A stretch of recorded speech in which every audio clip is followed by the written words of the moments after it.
Alright guys, so we have our markup finished. Now what we need to do is start adding our CSS. And in this video, we're going to add the CSS to make a fluid layout. And now by default, this layout is pretty much fluid. You can see the text is at least. The image isn't. You can see that gets cut off. We need to make a flexible image. And we need to keep this fluid layout. Now if we set a container and we have a width of something like 960, something like that, which I used to do all the time, the text wouldn't do this, or at least the layout, the element wouldn't do this. So let's go ahead and create our style sheet. It's going to be called style.css. All right. So let's actually open that up. Alright, so the first thing, let's add some style to the body. I'm going to kind of skip around here because the object of this section is to create the layout and the elements and make them fluid. So for the body, I'm going to add the background. And it's going to be a light gray, and it's going to have a URL for the texture, and we need to do /images/sos.png, and the dot is because right now we're in the CSS directory. We have to escape that or go back, so that's what the dot does, and then go into the images directory, and we want to make sure that the image repeats. Let's set a font size. The font size we want to be flexible and fluid, so we want to use a percentage. So I'm going to say 87.5%. And you can use anything around there, even just 100%. It's just so the text size is based on the browser window. The font family is going to be Arial. And we'll say sans serif. The color of the text is going to be a dark gray.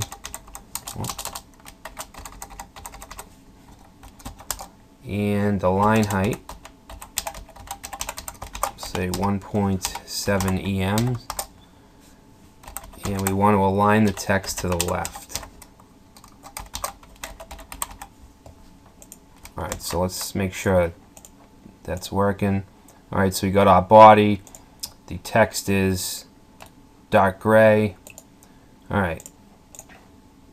So we have some other base styles and things that we want to do, but first I want to create the fluid layout. So let's grab the container. And in the past I would do something like width 960 pixels. But we want a fluid layout, so instead of that, we're going to say 80%.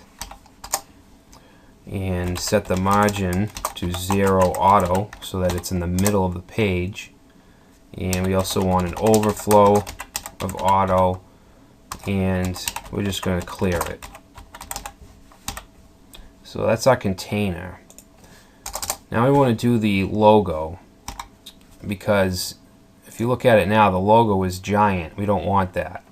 When we get to the smaller sizes, then we want the logo to be bigger, just because we want to center it. But for this layout, it shouldn't be this big. So let's change that. The logo is inside of the main header.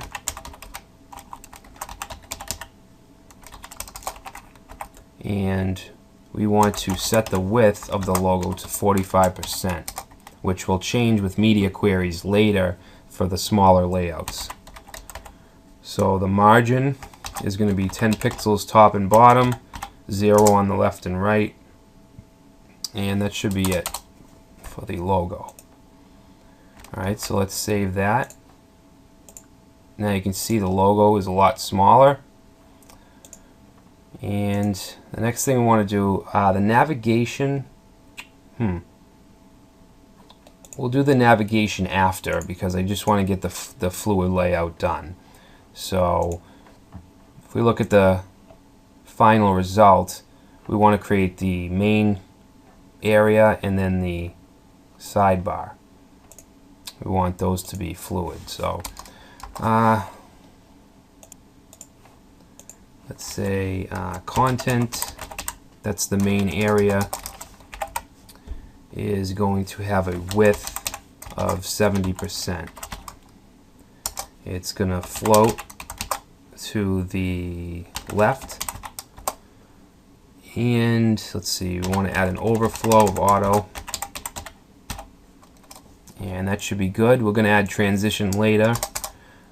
Content, let's see, so next let's do the sidebar.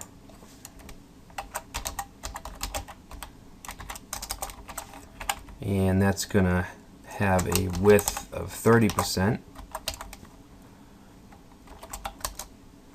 And that's going to float also to the left. It's going to be on the right, but it's going to be floated to the left. Alright, so let's see what that gives us. Okay, so you can see, no matter what, this is 70%, this is 30%, no matter how small or how big we get. I can't go that far because this is such a low resolution, but when we get smaller, you can see it's fluid, but of course we don't want a sidebar this skinny, so that's where the media queries are going to come in later. But it is fluid, and that's what we want at this point. And the image is also optimized. Well, I can't grab this for some reason. You can see that changes as well. Now when we get down to here, we don't want that logo to look like that, so that's also, we'll be using media queries for that. But that is how you do a fluid layout. It's not very hard to understand. We are going to be adding some paddings and margin to the blocks here in the articles. Now I don't want to add margin and padding to the columns because I like having it 70-30. That way there's no confusion. You don't have to account for padding or margin. So we'll do that inside the single blocks. So that's it. Next we'll get into creating the CSS base styles.